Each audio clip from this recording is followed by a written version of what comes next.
Nous sommes dans cette série de messages sur la passion.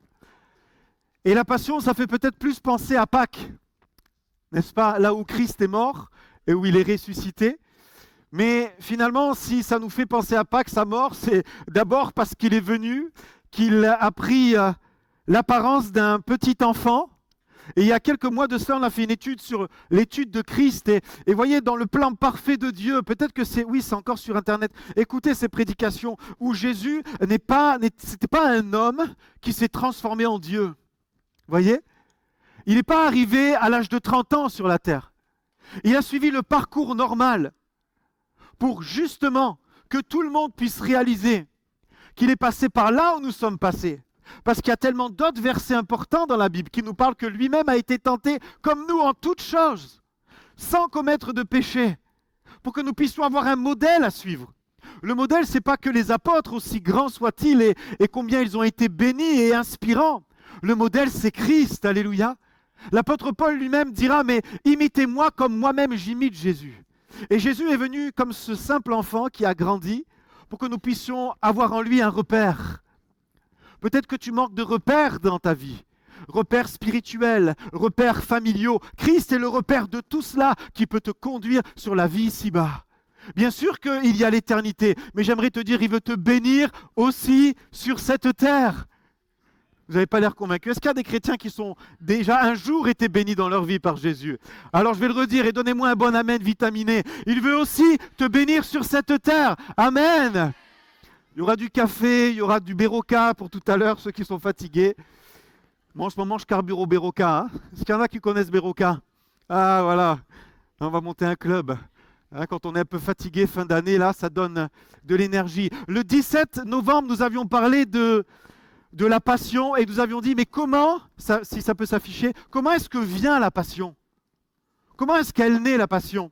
Et nous avions justement pris comme modèle Jésus, comment est-ce qu'elle peut venir. On avait parlé de toutes sortes de passions, un petit peu anecdotiques et rigolotes. Mais là où vient la passion pour nous ce matin, c'est parce que dans la Genèse, Dieu a modelé un homme au travers de la terre, de la glaise, et il a soufflé, ça va s'afficher, le roi de Dieu, c'est-à-dire son souffle de vie. Et le mot roi fait aussi référence à la passion. C'était bon de pouvoir, quand j'ai trouvé ça, je dis mais c'est merveilleux, Seigneur, merci de me l'avoir rappelé, ou même je ne le savais pas, ce n'était pas un rappel, c'était une information, que le souffle de Dieu, il y a le mot passion dedans. C'est pour ça que tu peux être passionné pour plein de choses, parce que tu as une nature passionnée. L'homme a une nature passionnée. Quand je dis l'homme, c'est l'homme et la femme, c'est l'humain, vous comprenez? Il a besoin d'être passionné, au même titre que l'homme ne peut pas vivre seul. Il a besoin de ses pairs, de ses semblables. De la même façon, il y a cette passion en lui. Et en plus de cela, il a mis sa passion à lui dans ton cœur. C'est pour ça qu'il y a cette attirance vers le divin. Peut-être à certains moments de la vie, quand on est jeune, peut-être qu'on n'y pense pas, quoique. Il y a beaucoup de témoignages où des enfants peuvent dire « Mais moi, je ne suis pas issu de famille chrétienne, mais peut-être vers les 10, 11, 12 ans, j'ai commencé à prier un Dieu que je ne connaissais pas. » Il y a des témoignages comme ça. Et c'est plus tard que je l'ai rencontré. Pourquoi? Parce qu'il a mis sa passion en moi. Autrement dit, tu ne peux pas être pas passionné de Dieu, puisqu'il a soufflé en toi cette passion. Il a soufflé en toi sa vie. Ça, c'était le 17 novembre. Comment vient une passion? Simplement, ce qu'il nous faut réaliser, c'est qu'il y a Dieu, mais il y a l'ennemi de Dieu. Et la Bible nous en parle également. Elle nous dit que le diable déteste tout ce que Dieu aime. Et que le plan du diable, c'est d'étendre cette passion. C'est de te rendre passionné de toute autre chose, mais pas passionné des choses de Dieu. C'est ce que nous avions dit. Vous vous rappelez? Ça, c'est le plan de Dieu. Ça, c'est le plan du diable pour toi. Pour que justement cette passion soit étouffée, pour que ton énergie soit mise ailleurs que là où tu dois la mettre, en relation avec ton Créateur. Et puis, dimanche dernier, nous avions parlé, il y a eu les idoles avec Jessie, il y a eu également le dimanche 1er décembre avec le pasteur David Davo, mais dimanche dernier, nous avons parlé de comment est-ce que grandit une passion. Vous vous souvenez, c'était pas trop loin, quelques jours, en y pensant. Pensez à la passion. Organisé pour que nous puissions vivre la passion. Et nous avions mis en parallèle les passions que nous pratiquions. Également, bien sûr, qu'il fallait pratiquer. Il fallait aller, il fallait passer à l'action. Et puis, il y avait le besoin de s'instruire, de nourrir la passion. Et puis également, d'en parler. Vous remarquez qu'il y a des personnes qui parlent de leur passion facilement, et c'est une bonne chose. Et on avait conclu avec le fait que le chrétien parle de son Sauveur, parle de Jésus, parle de celui qui a changé sa vie. Et aujourd'hui, on va voir comment est-ce que la passion se maintient. Comment une passion peut tenir à l'épreuve du temps. Parce qu'on peut être passionné un jour, on peut y penser un jour, on peut pratiquer un jour, on peut s'instruire un jour, mais il faut que ça dure dans le temps. Il faut que ça dure dans le temps. Moi, j'ai une nouvelle passion sportive, le paddle. Alors, je ne sais pas si Angela est là. Elle m'a dit qu'elle devait venir. C'est une dame avec qui je joue du paddle. Mais je ne sais pas si je vais continuer le paddle. Parce que parfois, les passions, ça vient, ça va. C'est bien, c'est à la mode, ça fait transpirer, ça fait connecter les uns et les autres. Mais il y a des passions qui peuvent changer. Il y a des passions qui peuvent s'arrêter. Mais la passion du royaume de Dieu, elle ne fait pas que changer ou s'arrêter, elle grandit et elle est appelée à tenir dans le temps. Elle est appelée à se maintenir. Comment entretenir la passion? Premièrement, on va le voir ensemble. Voilà, le temps. Le temps que nous consacrons à nos passions parle de l'intérêt et de la valeur de la passion que nous avons dans nos vies. C'est simple, hein? Combien de temps passes-tu à faire telle ou telle chose dans la semaine? Ça va justement montrer quelle est ta passion. Le temps que nous passons, ça peut être plein de choses. Ça peut être le bricolage, le jardin, toutes sortes de passions, la famille, les écrans, les films, tellement de choses. Le temps justement nous montre cela. Je regardais une étude qui disait qu'on passe plus de 6 heures par jour derrière un écran. Et pas forcément, c'est une moyenne, hein, pas forcément derrière un écran pour travailler. Mais ça va vite, toutes sortes d'écrans, même les montres connectées. Le temps que nous consacrons aux choses montre la valeur qu'elles ont dans nos vies, montre là où il y a nos passions. Quel est le temps? Comment organisons-nous notre temps? Vous savez qu'il y a des coachs qui vont t'aider à organiser ton temps. Parce que beaucoup d'entre nous, nous pouvons dire, nous n'avons pas le temps. Nous n'avons pas le temps. Et le chrétien est honnête, je me souviens à plusieurs reprises, quand j'avais des entretiens et qu'on parle du temps, beaucoup me disent, mais Samuel, ce n'est pas une question de temps en réalité. Parce que quand j'ai besoin de prendre le temps, je le prends. Ce n'est pas une question de temps ma vie chrétienne. Parce que je peux prendre le temps, si je veux, d'être plus proche de Dieu. Et beaucoup sont sincères avec ça. Ce n'est pas une question de temps, c'est une question d'envie. C'est une question de volonté. Parce que le temps, on peut le trouver pour beaucoup de choses. On est pareil, non? Hein, le temps, on peut l'avoir pour beaucoup de choses. Et la première des choses que l'ennemi veut attaquer dans nos vies, c'est le temps qu'on va passer avec Dieu. Je ne parle pas du temps où tu penses à Dieu au volant de ta voiture, mais un temps qui est consacré, un temps qui est mis à part. Le temps. Prochaine diapo. Quand tu pries, entre dans ta chambre, ferme ta porte et prie ton Père qui est là dans le secret, et ton Père qui voit dans le secret te le rendra. Notre passion, elle vient de la communion avec le Père. Notre passion, elle vient de ce que ce Dieu invisible se fait connaître à nous. Et on le ressent à l'intérieur. Tout notre être, ce n'est pas que l'esprit. C'est l'esprit, le corps et l'âme. On sent Dieu. On sent sa présence. Et même quand on ne le sent pas, c'est pas grave. Parce qu'on ne s'appuie pas que sur nos ressentis, mais sur ce qu'on croit, sur ce que la Bible dit. Jésus ne dit pas si tu pries, mais quand tu pries. Autrement dit, c'est quelque chose de régulier. C'est quelque chose que lui-même faisait. Et le mot prier, eukomai en grec, c'est désirer. Vous voyez que c'est bien loin peut-être d'un imaginaire religieux où la prière doit être faite obligatoirement. Doit être faite, sinon tu n'es pas un bon religieux.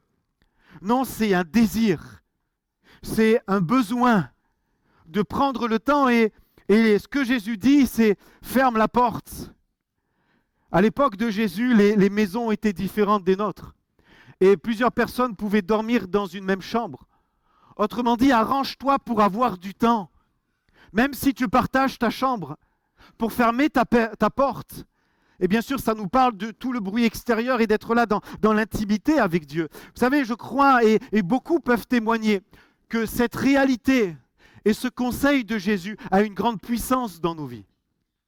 Beaucoup peuvent dire, mais quand je le fais, je suis tellement renouvelé, je suis tellement béni. Et beaucoup peuvent dire, mais je ne sais pas pourquoi j'y arrive parfois peu. Parce qu'il y a un combat.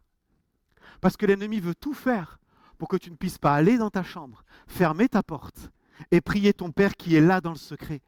La vérité, c'est ça. C'est que l'ennemi veut attaquer ta relation avec Dieu. La première des choses, c'est au travers de la prière et de la méditation de la parole de Dieu. Parce que s'il attaque ça, il a gagné sur tout le reste. Toutes tes décisions, toutes tes relations, tout ce que tu es va être transformé par qui tu es, par l'homme qui n'est pas renouvelé. On a tellement besoin de l'être. Comment? Quand tu pries, entre dans ta chambre. Pour que la passion puisse durer dans le temps, pour que le chrétien puisse tenir face aux épreuves de la vie, face aux difficultés, c'est impossible de le faire sans relation avec Dieu. C'est impossible de le faire sans prière. C'est impossible de le faire sans se retrouver seul à seul avec Dieu dans le lieu secret. C'est impossible. Peut-être que tu passes par des moments difficiles. Ce qui va te tenir, c'est ta relation avec Dieu. On est tellement limités, nous, en tant que chrétiens. On voudrait faire plus, mais on ne peut pas. C'est lui qui renouvelle. C'est lui qui t'attend où? Dans le lieu secret. Un jour, j'écoutais un grand prédicateur et qui disait, voilà, le secret de l'onction, le secret d'une vie qui tient dans les années, le secret d'une vie qui voit la gloire de Dieu. J'ai été étonné, ça m'est revenu quand je méditais sur ce verset. Il n'a ni plus ni moins que citer Matthieu 6,6. Je m'attendais à une grande révélation. Il dit, mais c'est ça le secret. Ton Père qui est dans le secret te voit et te le rendra.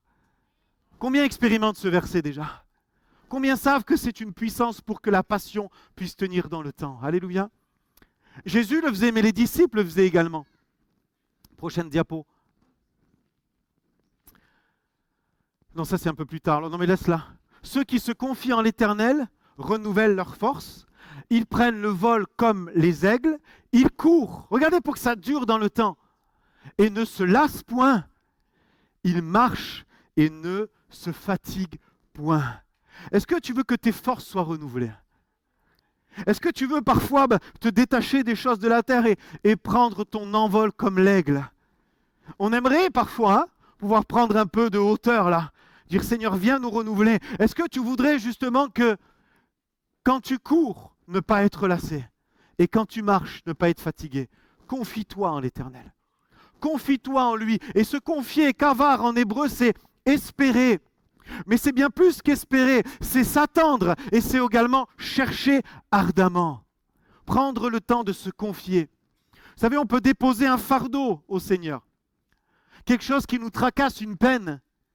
Et quelques secondes après, on le reprend. Se confier dans le temps. C'est dire, Seigneur, je te le laisse, mais je ne veux pas le reprendre. Et si je le reprends, Seigneur, je le prends peut-être, mais je te le relaisse à nouveau. C'est comme un travail, un effort psychologique qu'il faut faire pour dire, Seigneur, je veux me confier en toi. Je veux faire le choix de me confier en toi. C'est comme ça que tu renouvelles mes forces. C'est comme ça que je peux marcher sans me fatiguer, durer dans le temps, grâce à l'intimité avec Dieu, se confier. Confie-toi en l'Éternel. Je suis convaincu qu'au milieu de nous, des personnes gardent leur fardeau, gardent leurs inquiétudes, gardent leurs peurs, gardent leurs craintes. Confie-toi en lui, espère en lui, attends-toi à lui, cherche ardemment et alors il va pouvoir renouveler ta vie. Et tu vas pouvoir prendre l'envol comme l'aigle. Oh, j'aimerais prier, c'est fort sur mon cœur maintenant. Fermons nos yeux quelques instants. Des personnes qui peut-être se sentent tellement lourdes. Le poids de la vie est là et tu as besoin de te rapprocher comme l'aigle prend de la hauteur. J'aimerais simplement prier pour toi maintenant. Lève ta main là où tu es, on va prier ensemble. Oui, oui, tu peux baisser ta main. Tu la lèves rapidement et ensemble on s'unit. Seigneur, nous avons besoin de nous confier en toi. Tellement de choses veulent s'accrocher à nous dans nos vies. Et nous faisons le choix et nos amis, nos frères et sœurs font le choix ce matin. Peut-être que c'est un problème financier, un problème de santé, un problème émotionnel, des blessures du cœur qui sont là. Confie-toi en l'Éternel, dépose-le. Dépose-le ce matin et Jésus va s'en charger. Il veut que tu puisses te rapprocher de lui, que tu puisses prendre ton envol comme l'aigle.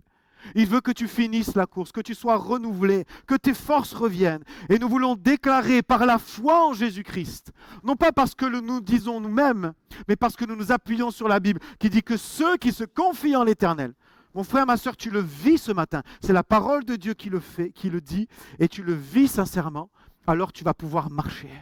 Tu vas pouvoir te relever, tu vas pouvoir marcher, tu vas même pouvoir courir et ne pas te lasser. Alléluia, est-ce qu'on peut acclamer le Seigneur? Est-ce qu'on peut l'acclamer? Qu'il n'y ait pas de lassitude dans le temps. Qu'il n'y ait pas de lassitude. On peut si facilement être las. Seigneur, enlève toute lassitude. On continue. Prochaine diapo. Comme je le disais, le temps, l'épreuve du temps. Également protéger la passion. Mettre des choses en œuvre dans nos vies pour que le temps ne vienne pas ternir, ne vienne pas amener de la rouille, comme Jésus lui-même dira. Il faut protéger la passion. Et on va voir comment est-ce qu'on peut protéger la passion. Garder le trésor qu'il y a dans ton cœur. On continue ensemble. La force de l'habitude. Ça peut faire penser à ce qu'on a vu dimanche dernier sur le fait de pratiquer. Mais la force de l'habitude, c'est quand à un moment donné, tu pratiques tellement que ça devient naturel. Que tu ne réfléchis même plus pour le faire. Ton corps même le redemande. Tu es habitué à cela. Il n'y a même plus comme d'efforts à fournir. Parce que c'est la force de l'habitude. Je me rappelle de ce chrétien qui disait « Je me suis levé pendant tellement d'années, toute ma carrière à 4h30, et même à la retraite, allez, je me levais à 5h du matin, même à la retraite. » Terrible ça, enfin peut-être terrible, c'est bien parce qu'il avait du temps devant lui. Mais à la retraite, tu as le droit de te lever plus tard. Mais ce qui s'est passé, c'est qu'il avait tellement pris l'habitude que même son corps était réglé. La force de l'habitude, c'est quand c'est quelque chose qui ne te pèse plus. On avait parlé du sportif qui devait pratiquer, et la Bible en parle. L'apôtre Paul dira, mais les sportifs, qu'est-ce qu'ils font? Comme les musiciens, qu'est-ce qu'ils font? Comme les artistes, qu'est-ce qu'ils font? Ils s'imposent toute espèce de régime, toute espèce d'exercice pendant des heures. Ils pratiquent pour du résultat. Il y a quelques mois, nous sommes allés voir un concert de guitare. Une de mes filles fait de la guitare et puis je discutais avec le prof. Il me dit, mais tu vois là, c'est quelques dizaines de minutes de représentation. C'est des heures et des heures et des heures d'entraînement. Et ça devient tellement naturel que finalement, je le fais sans même m'en rendre compte, sans même que ce soit pénible. Ça, c'est la force de l'habitude. Et que Dieu puisse nous aider à ce que ce ne soit pas juste pratiquer pour pratiquer, mais que ça devienne une force, notre habitude. Jésus avait des habitudes. Les disciples avaient des habitudes, à tel point que tu ne te poses plus la question et que tu ressens même plus la contrainte physique, encore moins spirituelle, parce que tu es habitué. Je suis sûr que certains peut-être peuvent appuyer ces propos en disant mais quand il m'arrive de ne pas prier quelques jours parce que je suis trop occupé ou de ne pas lire la Bible comme j'ai l'habitude, mon corps même ressent qu'il y a un manque. Et si ce n'est pas ton corps, c'est ton entourage qui te dit oula, il faudrait que tu ailles un peu prier là, il faudrait que tu ailles un peu être renouvelé. Ça fait combien de temps que tu n'as pas médité la parole de Dieu, que tu n'as pas été régénéré? La force de l'habitude. Il y a quelques versets qui en parlent. Il est question de Jésus. Et lui, il se retirait dans les déserts et priait. Ce verset est dans un moment particulier où la foule vient sans cesse presser Jésus. La foule vient sans cesse voir Jésus pour être guéri, pour l'acclamer, pour l'écouter. Alors on a peut-être du mal à réaliser, mais heureusement que Jésus était de nature humble. Parce que rapidement, si c'est un homme qui n'est pas préparé à cela, il y a l'orgueil qui peut facilement grandir. Et là, tu n'as plus le temps d'aller prier. Tu n'as plus le temps pour les déserts. Tu as juste le temps pour être glorifié. Mais Jésus savait que sa force n'était pas dans ce que les hommes l'acclament, puisqu'il savait qu'un jour ils allaient le crucifier. Il savait ça. Et même il avait compris que ça ne pouvait pas être une nourriture saine, la gloire des hommes. Il avait compris que ces choses-là pouvaient nourrir, oui, mais nourrir son ego, nourrir sa chair. Alors qu'est-ce qu'il faisait? Il se retirait dans les lieux déserts et il priait. Vous savez, la solitude, c'est quelque chose de bon en réalité. Bien sûr que Dieu a dit, il n'est pas bon que l'homme soit seul. Je ne parle pas de cette solitude-là. Mais c'est bon de pouvoir se retrouver seul. Parce que quand on se retrouve seul, qu'on pourrait peut-être se dire même sans rien, on réalise la valeur de ce qui compte. On remet la valeur des choses au bon endroit. Et on peut imaginer Jésus qui pouvait voir la joie sur les visages des personnes qui l'acclamaient, ou tout simplement voir la joie des personnes être restaurées, guéries, bénies. Ça communique de la joie quand on voit des personnes qui sont restaurées, des cœurs brisés être restaurés, des vies changées, transformées. Mais ce n'était pas que ça, sa nourriture. Il avait une autre nourriture aussi. Même s'il disait ma nourriture c'est de faire la volonté de mon Père, il avait une autre nourriture, c'est de se retrouver seul avec Dieu, dans les lieux déserts. Et là, il désirait être avec Dieu. La prière, justement, ce n'est pas pour avoir plus de puissance uniquement, puisque Jésus, lui, avait toute la puissance. La prière, c'est quoi? C'est simplement être en relation avec son Père. Et Jésus avait besoin de cela. Il avait besoin de cette communion. Il avait besoin d'élever un petit peu ses pensées vers ce qui est divin. Et pas toujours que ce qui est de la terre. Nous sommes parfois pleins de projets, pleins de vues humaines, pleins d'ambitions humaines. Seigneur, garde-nous de pouvoir faire comme justement Jésus le faisait. Se retrouver dans les lieux déserts et prier et être renouvelé. Jésus le faisait, mais les disciples aussi le faisaient. Dans la religion juive, c'est le prochain diapo, dans la religion juive, il fallait aller 3 fois par jour au temple. Alors bien sûr pour ceux qui pouvaient, pas pour ceux qui travaillaient uniquement. À 6 heures du matin, à 9 heures et à 15 heures. Et Pierre et Jean, ils montaient, c'était une habitude, c'était la force de l'habitude. Ceux qui ne travaillaient pas, ils ne se posaient pas la question, ils savaient qu'ils devaient aller au temple pour prier. Et Pierre et Jean montaient au temple à la 9e heure, c'est-à-dire à 15 heures. La force de l'habitude, la force d'aller à la prière, la force d'aller prier ensemble, la force de venir prier à l'église, la force d'aller prier avec les frères et sœurs. Cette force-là, quand tu y vas et quand tu es habitué, il se passe toujours des choses. S'il n'était pas monté ce jour-là avec peut-être cet état de cœur-là, il n'y aurait pas eu ce miracle incroyable que vous connaissez pour ceux qui connaissent ce passage. Où il va y avoir ce boiteux qui est là depuis tant d'années, et puis il va fixer les regards sur lui. Pierre et Jean vont lui dire, on n'a ni argent ni or, mais ce qu'on a, on te le donne. Qu'est-ce qu'on a? Une intimité avec Jésus. Qu'est-ce qu'on a? La foi en un Dieu tout-puissant. Qu'est-ce qu'on a? Pas grand-chose. On est habitué à être dans les déserts. On est un peu comme Jean-Baptiste, on n'a pas grand-chose, mais ce qu'on a, on te le donne. Au nom de Jésus, lève-toi et marche. Alléluia. Et le boiteux s'est levé. Il est rentré lui aussi dans le temple, chantant, louant et bénissant Dieu. Pierre et Jean montaient ensemble au temple. La force de l'habitude. Mais remarquez qu'ils étaient 2. Parce que Jésus a dit, Dieu va mieux qu'un. Et ça vient à notre 3e point sur le partage. Pour que la passion puisse durer dans le temps, il ne faut pas s'isoler. C'est quelque chose de faux de croire qu'on peut mener une passion tout seul, quelle que soit la passion. On a toujours besoin de partager. Pour certains, même si c'est des passions un peu isolées, eh ben, ils le font via Internet. C'est vrai. C'est tellement besoin de partager. Le partage. Et c'est ce que faisaient les premiers disciples. Acte 2 nous le dit. Prochain diapo. Ils persévéraient dans l'enseignement des apôtres, dans la communion fraternelle, dans la fraction du pain et dans les prières. La crainte s'emparait de chacun et il se faisait beaucoup de prodiges et de miracles par les apôtres. Ils partageaient. Et dans ce passage, on voit comme une direction, c'est vraiment la vision de l'Église. Pour moi, c'est la vision de toutes les Églises. Parce qu'elle est calquée sur le modèle que Christ a voulu. Et quand on fait des réunions de service, je rappelle ce verset qui pour moi est comme une vision pour nous, pour l'église du Narbonnais. Ils persévéraient dans la communion fraternelle, dans l'enseignement des apôtres, dans la fraction du pain et dans les prières. Ils étaient ensemble et ils partageaient cela. Le partage. Essaye de vivre une passion sans la partager. Elle ne va pas durer longtemps. On a besoin de partager. On a besoin de s'entretenir. C'est comme on disait dimanche dernier, où celui qui veut voir sa passion grandir va s'entretenir, va s'instruire. Mais là, maintenant, à un moment donné, c'est plus juste pour toi.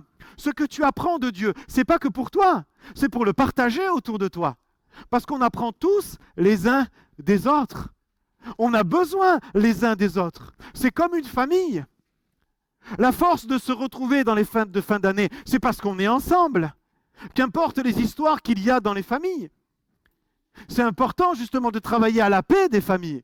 Et c'est pareil pour l'Église. La force de l'Église, c'est qu'il y a les enfants comme les seniors. Et que tous s'aiment. Et que tous s'encouragent. Et que tous se soutiennent. Et que tous sont là l'un pour l'autre. Amen. Non? C'est terrible quand il y a des clivages. Quand les aînés peuvent dire « Oh là, les enfants font trop de bruit ».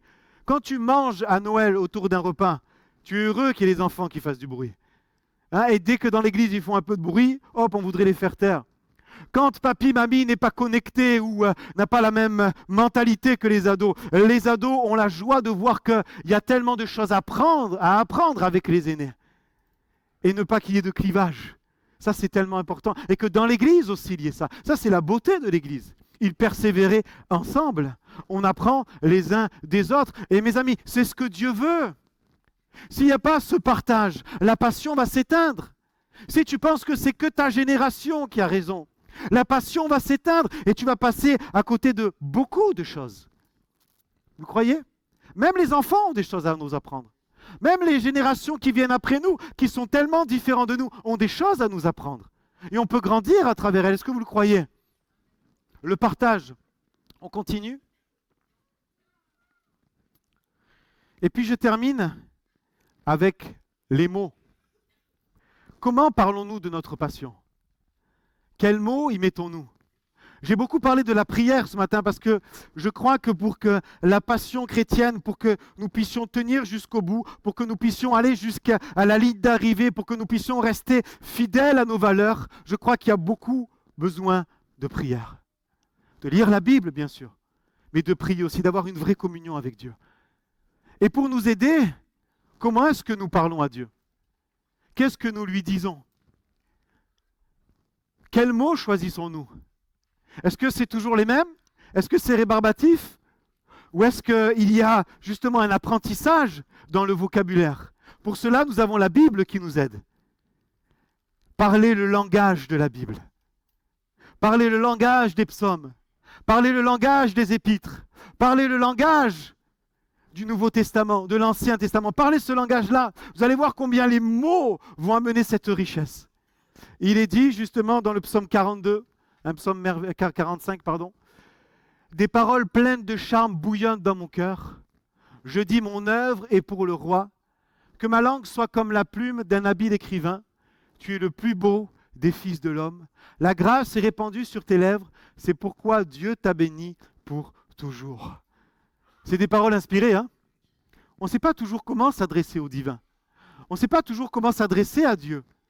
Et c'est ce qui fait que la passion parfois peut faiblir parce qu'on n'a pas les mots, parce qu'on n'a pas les codes, parce qu'on n'a pas le vocabulaire. Pourtant, la passion habite en nous. Pourtant, le roi de Dieu est en nous. Pourtant, la Bible est là. Et plus tu vas la méditer, plus tu vas avoir du vocabulaire. Plus tu vas pouvoir prier avec passion. Qu'est-ce qu'il est beau ce psaume, hein? Mon œuvre est pour le roi. Que ma langue soit comme la plume d'un habile écrivain. Seigneur, aide-moi à te parler. Aide-moi à t'apporter un chant nouveau, un cantique nouveau, une onction renouvelée. Seigneur, j'ai besoin encore de te dire quelque chose qui va réjouir ton cœur. Je crois que c'est le désir des enfants de Dieu. Savoir que le Père est réjoui de ce qu'il y a sur nos lèvres. Parce que ce qu'il y a sur nos lèvres n'est ni plus ni moins que ce qu'il y a dans notre cœur. Et ce n'est pas toujours évident s'il y a des choses qui bouillonnent dans notre cœur. de pouvoir le retranscrire verbalement. C'est pour ça que le Saint-Esprit, dans sa sagesse, nous a même donné des charismes qui dépassent la langue française. Nous pouvons même chanter en esprit. Nous pouvons même prier par l'esprit. Quelque chose que nous ne comprenons pas, qui est peut-être même difficile pour nous. Là, je sens que peut-être j'en ai perdu certains, mais qu'est-ce qu'il dit? Vous lirez Acte 2. Et je crois que sans cesse, tout au long de l'année, pas que à la Pentecôte au mois de mai, il nous faut parler de l'action du Saint-Esprit, qui a bâti l'Église, qui nous fait rentrer dans le surnaturel, qui nous fait rentrer dans le miraculeux, où d'un coup tu viens prier ton Dieu et tu es sec, tu es abattu, tu es froid, tu n'as plus l'émotion qui est là, tu n'as plus la puissance qui est là, tu n'as plus l'onction de Dieu qui est là, tu as envie d'abandonner, puis le Saint-Esprit vient, souffle sur ta vie, et alors des langues semblables à des langues de feu se posent sur toi, et tu commences à parler une langue que tu ne connais pas. As-tu été visité récemment? Pour que la passion puisse durer, on a besoin d'être visité régulièrement. On a besoin de pouvoir lui dire régulièrement, Seigneur, viens. Viens encore toucher ma vie. Viens encore saisir ma vie. Seigneur, je réalise qu'avec les années, je te connais si peu. C'est ces mots-là aussi qui peuvent sortir de nos bouches. Réaliser ce qu'il y a au fond de nous, ce feu, mais parfois aussi combien on est faible, combien on a besoin de lui. Combien on a besoin de s'humilier aussi. J'aurais pu rajouter tellement de choses. L'humilité nous aide dans la passion. Parce que dès que tu connais un peu la passion, dès que tu sais un peu pratiquer les choses, justement tu penses que tu sais. Et tu peux te passer de l'essentiel. Dans le monde des hommes, on connaît cela. Des équipes de sport, on peut dire, mais on a cru qu'on était capable d'eux. Et on s'est fait surprendre par les adversaires. Dans le monde militaire, c'est la même chose. On n'a pas préparé la bataille et on s'est fait surprendre par l'adversaire. Parce qu'on se pensait trop grand, trop beau. Et on le voit même dans l'histoire biblique. Certains qui pensaient pouvoir se passer de Dieu. Ils ont juste oublié les fondamentaux. Frères et sœurs, en fait, il n'y a rien de nouveau. Pour que la passion puisse tenir dans le temps, il faut revenir aux fondamentaux. On le revoit ensemble? On se le redit une dernière fois. Le temps, l'habitude, le partage et le vocabulaire. Est-ce que tu veux consacrer du temps davantage aux choses importantes? Tu verras que tu auras plus de temps pour le reste. Je ne sais pas si je vous l'ai dit récemment, mais c'est un livre que j'avais lu au tout début de ma conversion et où j'avais du mal à croire cela. Où le pasteur disait, mais je passe plus de temps à prier qu'à faire. Et pendant des années, ça a été comme une lutte en moi. Il faut faire. J'arrivais pas à comprendre que si tu passes plus de temps devant Dieu, tu auras plus de temps pour réussir à t'organiser. J'arrivais pas à le comprendre, cela. Ça a été une lutte en moi pendant des années. Parce que je me disais, mais c'est mathématique. J'ai pas plus de temps si je prie 1 heure. J'ai 1 heure en moins. Mais je ne sais pas ce qui se passe pour l'avoir expérimenté. C'est une réalité. Tu ne fais pas tout de suite, tu ne fais pas tout aujourd'hui, mais tu es moins pressé, tu es plus en paix, tu es moins soucieux, tu es moins angoissé, tu gères mieux. C'est une réalité. En fait, tu ne perds pas du temps, tu gagnes du temps. C'est pour ça que l'Ancien Testament, le prophète dira, arrêtez, arrêtez et sachez que je suis Dieu, que je suis Dieu. Le temps que tu passes, expérimente-le. Peut-être pendant ces temps où tu as un peu de vacances, expérimente-le. Ou même si tu n'as pas de vacances, tu peux l'expérimenter. Prends du temps plus pour Dieu et tu verras que tu t'organiseras mieux. Le temps, la force de l'habitude.